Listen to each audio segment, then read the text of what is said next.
All right, now we're going to talk about some people's favorite topic, but most people's least favorite topic, I think, and that is in-person networking, joining social groups or business groups. How do you go about it, and how do you succeed in winning more customers? Okay, so we're going to break this up into three sections. Thinking about going to an event for networking, we're going to think about it before the event, during, and after. So before the event, number one, do a little bit of stalking. Who are the companies and the people from those companies that are going? Can you find them on LinkedIn? Can you connect with them before the conference or the event? Number two, tell people that you are going to this event on social media. Mm-hmm. The more that you project that kind of content, the more people will see that you are engaged in that industry, that you work in that industry, and that you are potentially an expert. Mm-hmm. And number three, invite other people to go. If you're the one making those kinds of invitations, one, you might have a friend that will also be at the event, which is nice. Mm-hmm. And two, by being the inviter, it also establishes you as an expert. Yeah, absolutely. So once you're there, that's the hard part for a lot of people, right? The best kind of life advice I can give for interacting with people is ask as many questions as you can. People are typically most comfortable talking about themselves. They know that subject really well. So ask about who they are, what they do, why do they enjoy what they do, what do they get out of it, things like that. Yeah, so I can ask questions all day long. I don't have a problem with that, right? Where my challenge comes into is that first question, that icebreaker. Going up to that person and then just figuring out how to start a conversation. That's where I struggle. So here's one tip if you're anything like me. When you go to an event like this, have something in your back pocket that you are working on and that might require feedback from somebody like this person you are about to talk to. So here's some examples.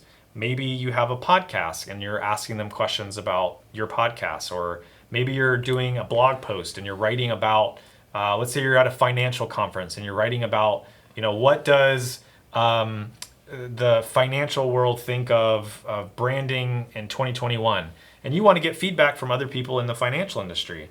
That's an easy lead-in. It's kind of like you're interviewing them. And maybe you ask a couple questions. They're simple. And then that follows up with, other questions outside of that. But it just gives you something to start with. And I'm not suggesting that you make this up. Right. Actually have something, because one, it's going to be good anyways. Mm-hmm. And maybe it's something related to that event. Like, hey, I'm writing content about this event. I'm trying to get feedback from people that are there. Mm-hmm. And it just gives you that icebreaker that's really, for me, it helps a lot. Right. Well, and you'll find that the more questions you ask about people's business, typically polite people will then in return ask you about your company as well. And don't be afraid to get a little personal, right? Like, don't ask them about their ex-wife or something like that, but ask them if they have any hobbies or anything they enjoy. See if you can find some common ground there that you can talk about. People are more likely to do business with people they see as a potential friend or someone they trust or get along with. So if you guys are both into golf, talk about that. Maybe go golfing, right? Or if you both like sports. There's a lot of different ways you can find common ground with people there. Another tip is don't be afraid to talk about your business and your services. Don't downplay yourself. Don't say like, oh, I'm a designer, but I'm young and just starting out or doing this. Talk about yourself as if you're established and you're the expert. Also, you can talk a little bit about how you think you could help them or their company. Now, you need to do that in moderation. You don't want to come across as you're preaching to them or trying to tell them that they're doing something wrong. I think of a story with a client one time where we were meeting with Monster Energy, and he goes, you guys are doing your packaging all wrong. And that stopped the conversation, right? So talk about how you can help, but make sure you're kind of easing into that conversation. You're not kind of hitting them over the head with it. Also, don't be afraid if you feel like a conversation is kind of stale or you've been stuck talking to the same person all night to say, hey, it was really great meeting you. I'm going to go make the rounds. I'm going to go get a drink. I'm going to go say hi to some other people. Everyone is there to network and meet a lot of other people. You won't be rude by doing that. They won't think anything less of you. Unless you do it like in the middle of one of their stories, right? Like time it the right way. Don't just walk away. But you'll find The more you attend these groups, you'll find your favorite people to talk to. You'll start to build those relationships easier than you would think. Yeah. Okay, so you've attended this event and it's over. Now what do you do? So here's a couple of thoughts. Number one, like we mentioned, talk about the event. Now you've attended, maybe you've got some photos, post about it, talk about it, maybe mention some of the people you met, maybe tag them in whatever social media that you might be using. But again, the more you talk about this kind of stuff, the more people will see your engagement. The other thing you want to do is, hopefully you've gotten some business cards. Hopefully you've got some contacts. Reach out to those people. Don't be spammy. Don't be salesy, but more so like, hey, it was great meeting you. I'm here if you need me. Here's what I do, because you probably met a bunch of other people and maybe they don't remember. So definitely include that, but don't do it in like a salesy way, right? Like that. Yeah. And I would say here's a tip that I use. When you get someone's business card, write down a few things that you talked about on that card before you put it in your pocket. So in that follow-up email, you can say, hey, I saw the game this weekend, because maybe that's something you talked about. Or sorry, I remember, your dog died. Yeah, well, or maybe it's something that was going on with their business, right? Yeah. Like, hey, you mentioned you guys were launching that project. I'd love to see it when it's finished. Things like that. Something that can spark their memory of that conversation. Because a lot of times you may not remember whose name goes to what. So take notes, and that's going to help you kind of spark their memory as well when you do reach out to reconnect. And then the other thing, the last thing with that part would just be follow up with them. And maybe it's not for another 4 or 6 weeks, but definitely follow up. So when you're trying to pick what organization to join, I think a lot of people think, oh, well, I'm a designer, I'll join a design organization. And that's great. There's definitely benefits from being around other creatives and talking to other creatives. Especially if you're a freelancer, maybe most of your work is coming from firms that are passing it down, and that's a great place to meet people.